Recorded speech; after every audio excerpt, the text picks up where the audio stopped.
Assalamualaikum warahmatullahi wabarakatuh. Kembali lagi kita di Tribun IKN Insight, ya kan, sebuah program yang memberikan wawasan berbeda terkait dengan proses pembangunan IKN yang saat ini tengah berjalan. Kita lanjutkan obrolan yang tadi dengan Bang Dana. Bang, bicara porsi kue di pembangunan IKN, sebenarnya banyak yang bisa diambil gitu kan, khususnya untuk penduduk-penduduk lokal gitu kan. Kita tidak hanya bisa terpaku misalnya pada proses pembangunan kawasan inti saja gitu ya. Nah, bagaimana kemudian Abang melihat nih peluang-peluang bagi masyarakat lokal memanfaatkan kue yang besar ini sebenarnya, Bang?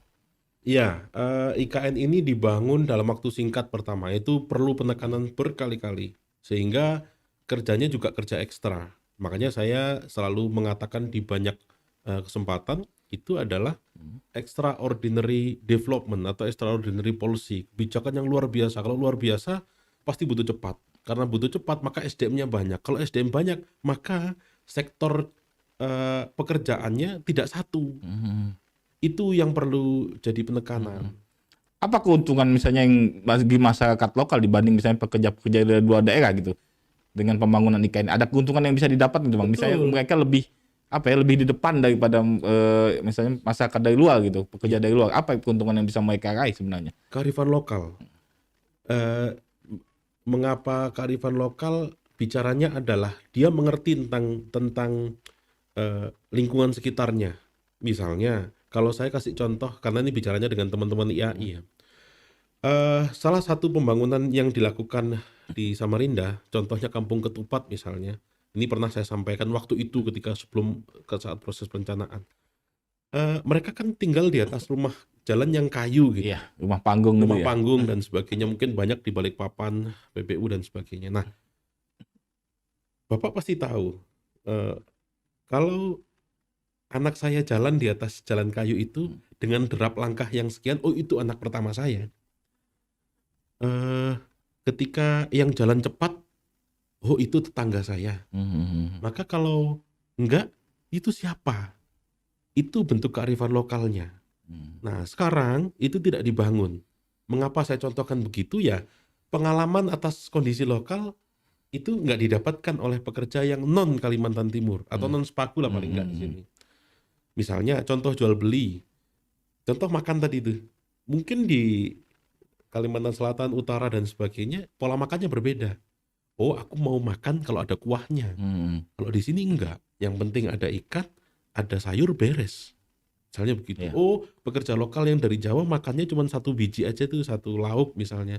Dia cukup pakai kuah sop aja beres. Dia nggak perlu lauk yang lain, yang penting aku kenyang. Iya. Karena ada yang cari makan cuma cari kenyang, bukan cari enak. Nah, atas dasar asumsi-asumsi begitu, atas dasar pola-pola begitu, maka sebetulnya peluang kerjanya banyak sekali. Oh, catering belum ada tuh. Oh, catering yang untuk perusahaan ini karena banyak orang Jawanya, maka banyakin kuahnya misalnya, Iya, iya, banyakin iya, yang ada berkuah-kuah begitu. Dia cari tempe, tahu atau kangkung aja misalnya. Oh, yang ini banyak yang dari Samarinda, Balikpapan, Kutim dan sebagainya suka ikan. Dia suka ikannya ikan Patin. patin Iya, saya gitu misalnya, ya. ada yang begitu. Oh, kalau yang dari Kalsel, bekerja yang dari Kalsel dia sukanya yang pakai ketupat misalnya. Oh, yang dari Bugis misalnya ada datang, dia suka yang bersantan-santan. Nah, pola begitu sebenarnya kalau ditelaah lagi itu peluang kerja yang baru, itu yang belum disentuh. Mengapa? Karena sekarang kita berpikirnya konstruksi. Pendukung dari kegiatan usaha konstruksi itu yang belum ada. Saya dengan beberapa teman termasuk dengan teman-teman IAP melihat peluang ini. Paling tidak kalau dari asosiasi profesi dari IAP maka sebaran secara spasial itu yang perlu dipandang. Oh, bisnis begini bagusnya lokasi ini karena jalannya bagus, jalannya lebar. Kalau yang di sini jalan kecil maka dia berjalan kaki aja, bisnisnya yang rumahan. Nah, itu yang belum dipetakan sampai hari ini. Artinya kita menunggu kepintar-pintar melihat peluang yang ada gitu namanya. Kreativitas sama inovasi. Karena Karena kita banyak, sebenarnya punya kelebihan kearifan lokal itu gitu, Bang. banyak sekali. Itu yang perlu dipandang menurut saya. Perlu dipikirkan. Dan yang berpikir menurut saya tidak hanya orang Sepaku. Mungkin ada satu sisi atau satu momen yang orang Sepaku udah deadlock nih, idenya apa ya? Datang orang kita, oh idenya begini. Oke, kita kasih stimulan. Stimulan pembiayaan, stimulan sistem marketing dan sebagainya. Oh, sehingga mereka bisa jalan. Bisnisnya sharing profit aja. atau passive income misalnya. Kita dapat passive income, nggak jual franchise Iya. tapi saya sebagai peseronya di suatu perusahaan, saya pesero pemilik saham. Kamu jalankan nggak apa-apa. Kamu saya dapat untung kecil tapi saya nggak kerja. Misalnya saya yang dukung, sistem marketing saya yang kelola. Nah gitu dan sebagainya. Bisa itu. Oke, Bang, mungkin kita kembali ke tarik ke belakang kan Boleh. beberapa waktu lalu kan ada pelatihan untuk para pekerja pembangunan IKN Betul. gitu, Bang. Nah, apakah hal itu cukup untuk mengakomodir warga Kaltim khususnya dalam pembangunan IKN gitu? Iya, kalau dirasa cukup mungkin belum. Karena target kita kan ratusan ribu ya. 100 atau 300 ribu pekerja itu untuk seluruh pembangunan IKN sampai minimal di 2024. Apakah bisa terus direkrut? Ya tergantung perusahaannya. Contoh, kalau perusahaan yang terlibat sekarang banyak di BUMN atau perusahaan swasta yang sekelas BUMN, maka harus ada kontraktor lokal atau konsultan lokal yang turun langsung ikut berpartisipasi dalam proses itu melalui KSO, subkonstruksi, subkon misalnya. Nah kalau begitu maka sebenarnya eh, perusahaan lokal sini merekrut orang lokal bisa bekerja. Memang dia harus terdaftar di satu perusahaan misalnya begitu ya. Ada kalau lepas ya mungkin jatuhnya outsource. Iya. Nah, yang begitu yang perlu diinikan sehingga industri jasa konstruksi kalau kembali ke konstruksi, maka industri jasa konstruksi di Kalimantan Timur bukan hanya konsultan, kontraktor atau rantai pasok. Nanti teman-teman yang bergerak di jasa konstruksi pasti paham tuh rantai pasok. Nah, itu juga harus bergerak memanfaatkan SDM lokal kita sendiri. Jangankan SDM, sumber daya mineral pun kita harus dapat dari diri sendiri. Memang kesulitan dapatkan sumber daya mineral misalnya pasir batu misalnya. Iya. Akhirnya lewat Perpres di 2022 kalau nggak salah izin galian C itu di provinsi. Galian C pasir batu. Iya, pasir batu. Agar pasir batunya bisa dipakai untuk pembangunan.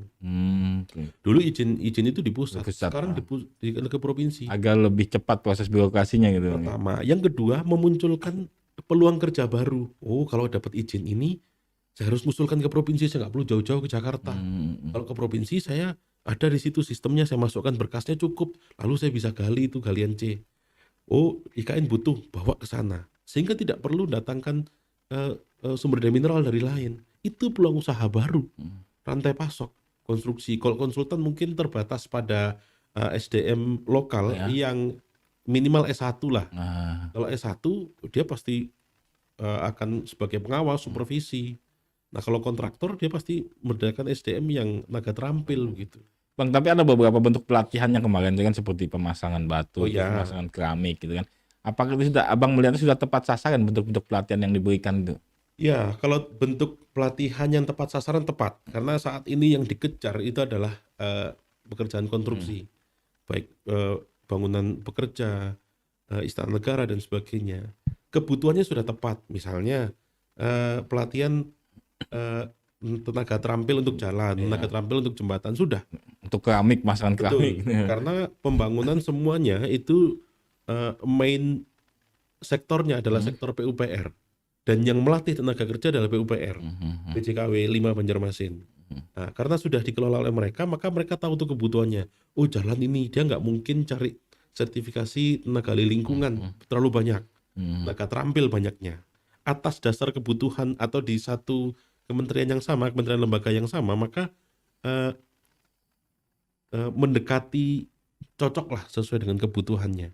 Hanya memang yang perlu dipastikan pasca pelatihan dan sertifikasi apakah dia langsung ditempatkan di satu perusahaan atau dia bekerja sendiri sebagai tenaga terampil langsung di bawah kementerian atau sistemnya apa, nah itu yang perlu diawasi. Nah, bagaimana kemudian mengawal prosesnya itu, Bang?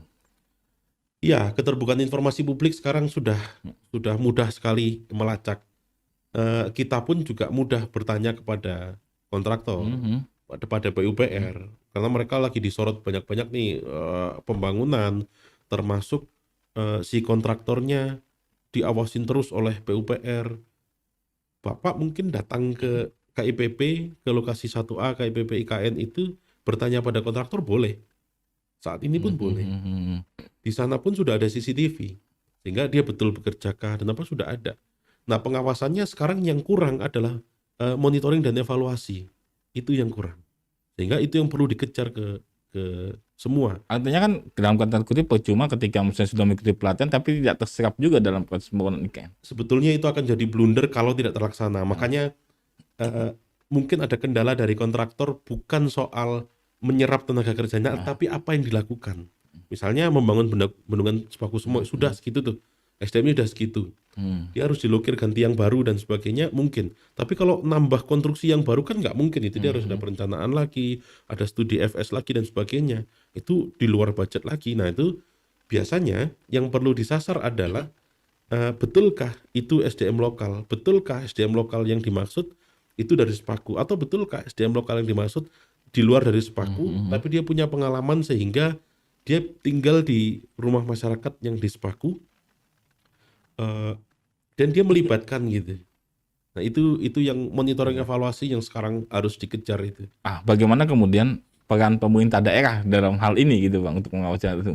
Ya, karena IKN sekarang melalui Undang-Undang IKN nomor 3 2022, atas dasar itu di tata ruang besok nih, tata ruang provinsi akan rapat Rakorlinsek, rapat koordinasi lintas sektor di provinsi, di Kementerian ATR, finalisasi RT/RW provinsi yang menyebutkan bahwa itu enklave, udah di luar kewenangan provinsi. Kalau provinsi sudah tidak berwenang atas otorita IKN, delineasi yang sudah dibuat di undang-undang, maka sebenarnya kabupaten tidak. Tapi kan sekarang semuanya sedang proses transisi. Saya nggak tahu, mudah-mudahan transisi sampai di 2024. Atas delineasi batasannya dan sebagainya, transisi 2024 untuk menjembatani Pemkab, PPU, entah Balikpapan juga karena dia bangun tol di situ, Kukar juga karena dia akan bangun jalan akses lagi, bandara dan lain sebagainya. Satu-satunya yang harusnya bisa menjembatani itu adalah dari tim transisi otorita.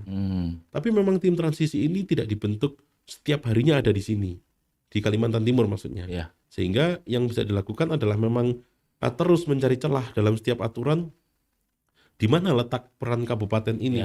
Kalau SDM sama seperti di RT misalnya, ada kerusakan drainase, yang pertama dilaporkan adalah RT-nya.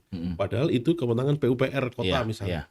Nah, lalu kabupaten perannya di mana ini? Ya dia harus terus berusaha ke pusat begitu, ke otorita. Artinya kita kan maksudnya sebagai masyarakat Kaltim kan nggak mau hanya sekedar jadi penonton, kan bisa terlibat secara langsung. Nah itu kan perlu misalnya pemerintah daerah bisa menerbitkan sebuah regulasi, ada batasan-batasan gitu Bang. Iya harusnya bisa. Ini akibat Undang-Undang Cipta Kerja ini banyak aturan yang, kita kembali sedikit ya ke Undang-Undang Cipta Kerja ini, banyak aturan yang bisa diubah agar pembangunan itu tidak terhambat hanya gara-gara pola kerja yang berbeda. Sehingga dalam konstruksi, pengawasan atau konsultansi dan sebagainya punya mekanisme namanya repeat order. Tahun ini menggunakan tenaga ini, tahun depan boleh pakai itu lagi. Nah, repeat order begitu sebetulnya peluang yang bagus ya agar itu bisa diwujudkan gitu yang dimaksud tadi itu. Menurut saya begitu. Bang, mungkin pertanyaan terakhir dari saya gitu kan. Soft skill apa yang wajib dipunyai oleh masyarakat lokal terkait dengan pembangunan IKN? 2. Bahasa dan etika. Sikap, kalau saya selalu berusaha, ini nggak saya ceritakan ke banyak orang. Saya pernah belajar di satu institusi yang perlu kita biasakan dalam hidup kita tuh ada 4. Selain pertama ya soal etika, ada 4. Salam, tolong, terima kasih, dan maaf. Paling sulit itu kita melakukan itu. Ketemu orang salam, assalamualaikum, selamat pagi dan sebagainya. Tolong, ambilkan itu dong. Nah, lupa kata tolongnya. Padahal itu mengena secara psikologis. Maaf, salah nggak salah, kita ucapkan maaf. Terima kasih. Selalu di akhir kita lupa tuh, setelah dibantu, kita lupa terima kasih. Itu bagian dari etika. Itu. Nah, satu lagi, apa itu? Selain etika? Apa tadi? Etika dan bahasa. Nah, bahasa penting. Nah, ini yang tidak banyak dipelajari para pekerja yang ikut pelatihan. Misalnya ada alat yang harus pakai bahasa Inggris gitu, atau bahasa Cina atau bahasa Jepang dan sebagainya. Dia lupa mempelajari itu. Dia mengerti menggunakan alat tapi lupa membaca SOP. Atau ini saya nggak bisa gerak nih, gimana caranya? Misal pakai alat berat. Ada bukunya. Kalau di pesawat kan biasanya ada buku manual tuh. Dan si pilot selalu diajarin bahasa dulu selain cara mengemudi pesawat. Sama di alat berat harusnya itu ada bukunya. Oh kalau saya nggak bisa gerak begini kok nyangkut, mana? Ambil bukunya. Buku itu pasti 2 bahasa. minimal bahasa Indonesia dan bahasa Inggris. Bahasa Inggris. Ya. Nah, bagaimana dengan mereka tenaga kerja terampil yang pengalaman skillnya bagus tapi lupa bahasa Inggrisnya kurang gitu. Nah, bahasa itu yang menurut saya penting dan etika. 4 hal salam tolong terima kasih maaf ini hal yang simpel sebetulnya. Sama etika menghormati orang. Nah, beda agama misalnya itu dihormati. Apakah semua mau begitu? Kalau beda agama mungkin masih bisa kelihatan. Beda suku, apalagi isu suku, isu rasis ini, Sarah itu kan selalu jadi primadona untuk menjatuhkan satu kegiatan dua kegiatan lain gitu. Sehingga bahasa dan etika perlu nih. Selain dia pintar menggunakan alat berat, pintar nyangkul dan sebagainya, dia punya ijazah SMA, SMP atau SMK atau kuliah dan sebagainya. Bahasa dan etika. Etika itu dalam arti luas. Bahasa itu pasti spesifik, itu minimal bahasa Inggris, Cina, Jepang, apalagi. Iya, Korea mungkin. Korea mungkin kalau ada investor dari Korea. Karena waktu G20 pasti bicaranya itu. Pak Bambang juga bicaranya dengan banyak investor, banyak kepala negara, pasti dengan investor. Bahkan bahasa Arab karena kemarin ada Uni Emirat Arab juga. Apalagi itu. Tol Cikampek ya apa yang namanya ganti apa gitu, di sana juga ada namanya Jalan Jokowi kan di Emirat Arab. Sama kalau IKN akan diterapkan di luar anggaran dari APBN dengan investor masuk, maka harus bersiap dengan bahasa. Sama kita pun juga begitu. Nanti mungkin di Tribun ya, Tribun akan bicara begitu juga. Mungkin akan menerbitkan satu koran atau tabloid yang berbahasa asing itu untuk mengakomodir mereka. Oh, di Indonesia ada ini. Kalau saya berbahasa Indonesia harus saya ketik lagi, buka di Google Translate kan lambat, nggak efektif. Nah itu yang harus tantangan kita. Karena IKN akan menjadi sebuah kota dunia gitu kota dunia dan datang dari seluruh dunia. Duitnya datang dari seluruh dunia, pekerjanya dari seluruh dunia. Apalagi lihat gambarnya begitu, nggak mudah dan nggak murah. Kita pun jangan takut, ini penting nih terakhir selain 2 itu. Kita pun jangan takut untuk mengeluarkan investasi berupa pelatihan, sertifikasi. Ini 2 hal penting. Memang agak berat di awal sertifikasi, khususnya kalau pelatihan mungkin kita bisa ikut pelatihan mandiri gitu ya, online dan sebagainya. Tapi sertifikasi akan sulit online dan itu tidak murah. Kalau tidak murah maka kita harus keluarkan sesuatu.